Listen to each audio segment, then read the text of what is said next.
Salut à tous, aujourd'hui on fait un petit QCM interactif sur le chapitre 2 siècles d'énergie électrique. Ce QCM, il va être sur 10 points, donc oublie pas de compter tes points, et si tu as moins de 7 sur 10 à la fin du QCM, je te conseille vraiment de réviser sur mon site novelclass.com, tu as tous les cours et tous les exercices corrigés du programme. À la fin du QCM, oublie pas de me dire combien tu as eu au QCM dans les commentaires de la vidéo sur YouTube.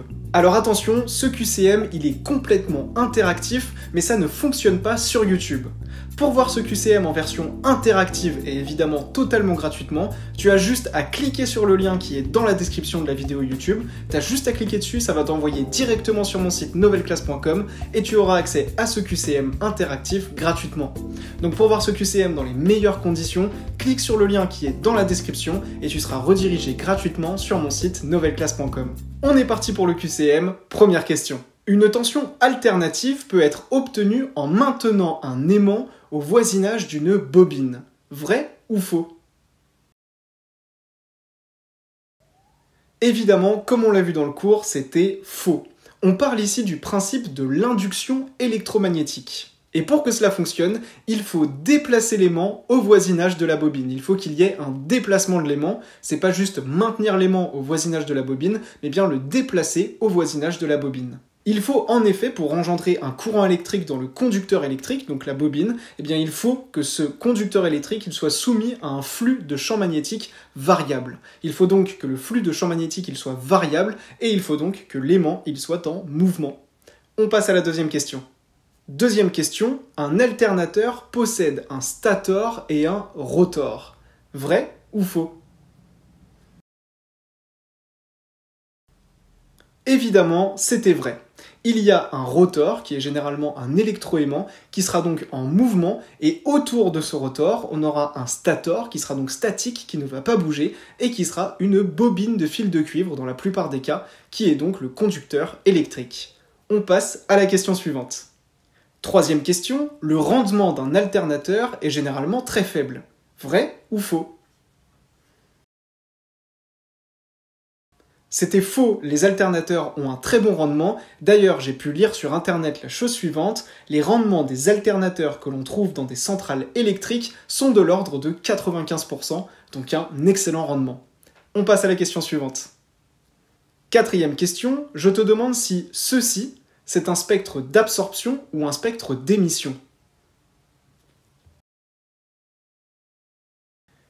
Ici, il s'agit d'un spectre d'absorption. En effet, on voit les longueurs d'onde qui sont absorbées par le gaz en question. En fait, c'est comme si on avait mis une lumière blanche, qui a donc tout le spectre de la lumière visible, et notre gaz entre nous et la lumière. Bon, je vous fais un petit schéma là sur l'écran, ce sera plus simple. Et en fait, on va regarder tout simplement qu'est-ce qui ressort une fois que la lumière visible sera passée par le gaz, et on va voir qu'il nous manque des raies. C'est parce que ces raies, ces longueurs d'onde, elles ont été absorbées par le gaz en question. Il s'agit donc d'un spectre d'absorption, puisqu'on peut voir ici les longueurs d'onde qui sont absorbées par le gaz en question, et d'ailleurs ici, il s'agit du spectre de raie d'absorption du sodium. Cinquième question, voici sur l'écran le diagramme énergétique d'un atome dans un gaz. Je te demande que représente la flèche bleue. Est-ce que la flèche bleue représente l'émission d'un photon par l'atome, l'absorption d'un photon par l'atome, ou ni l'un ni l'autre? Si on regarde la flèche bleue, on voit qu'elle part exactement du niveau d'énergie E0 et qu'elle arrive exactement au niveau d'énergie E3. Cela veut dire que l'atome va être excité vers un niveau d'énergie supérieur, et ça c'est possible grâce à l'absorption d'un photon. Il s'agissait donc de l'absorption d'un photon. On passe à la question suivante. Je te demande maintenant si la flèche rouge, elle représente l'émission d'un photon par l'atome, l'absorption d'un photon par l'atome, ou ni l'un ni l'autre. Évidemment ici, il s'agissait de l'émission d'un photon par l'atome. On part exactement du niveau d'énergie E1, on arrive exactement au niveau d'énergie E0. Il y a donc eu l'émission d'un photon par l'atome.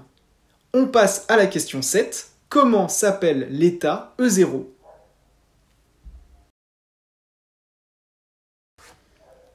L'état E0 sur notre diagramme d'énergie, c'est ce qu'on appelle l'état fondamental. C'est l'état d'un atome ou d'une entité moléculaire correspondant à son niveau d'énergie le plus bas. l'état fondamental. On passe à la question suivante. Dans cette question, on reparle de l'alternateur et je te demande de compléter le schéma.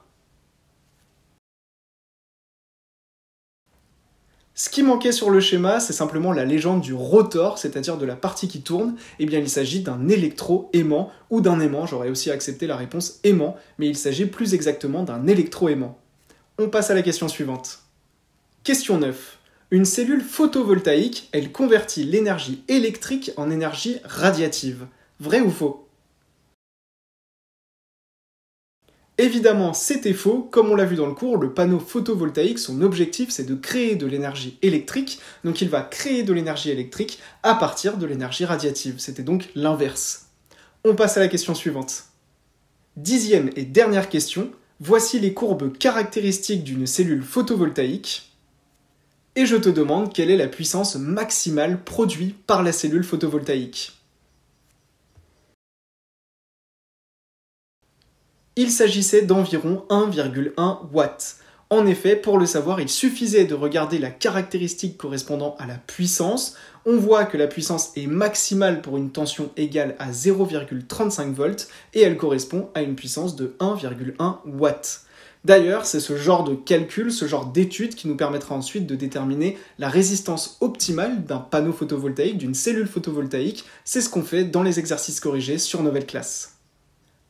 Voilà, le QCM est terminé, n'oublie pas de me donner ton score dans les commentaires sur YouTube, et si tu as moins de 7 sur 10, vraiment, révise avec nos vidéos sur Nouvelle Classe. Toutes les notions qu'on a vues dans ce QCM, c'est les notions de base du cours sur 2 siècles d'énergie électrique, donc si tu ne les maîtrises pas, il faut absolument que tu révises sur Nouvelle Classe. On a fait des dizaines de vidéos de cours et d'exercices corrigés. C'était Théo, à très bientôt.